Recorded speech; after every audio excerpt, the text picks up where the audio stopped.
আমার নাম প্রবীর কুমার মাহাতো। আমার বাড়ি গ্রাম মধুপুর, পোস্ট বিরিহাঁড়ি, থানা ঝাড়গ্রাম, জেলা ঝাড়গ্রাম। আমি গত বছর এই পান কোম্পানির উচ্ছে বীজটি প্রথম দেখেছিলাম। আমার কপিল কাকু চাষ করেছিল।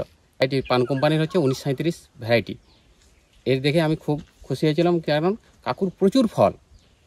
এই দেখে আমি এবছর 200 গ্রাম বীজ এই পান কোম্পানির এই 1937 উচ্ছে বীজটা লাগিয়েছিলাম। এবং এই উচ্ছেটির একটা সুবিধা হচ্ছে কি, গাঢ় সবুজ যেটা, এবং উচ্ছেটা খুব সুন্দর মজবুত, কাঁটাগুলো নষ্ট হয়ে যায়নি। তাই আমরা এই পান কোম্পানির 1937 উচ্ছে বীজটি চাষ করি। এর জাতটার হচ্ছে রোগ সহনশীল ক্ষমতা প্রচুর, দীর্ঘদিন ফল দেয় এবং গাঁঠে গাঁঠে ফল। লতার প্রত্যেকটা গাঁঠেতে ফল, এবং একটা ফল তুলে নেওয়ার পরও আরও গাঁঠে ফল দেখা যায়। এবং এটি বাজারজাত করা খুব সহজ, এবং বাজারের জন্য এর চাহিদা বেশি। কৃষক বন্ধুরা, ভালো ফলনের জন্য আজই যোগাযোগ করুন।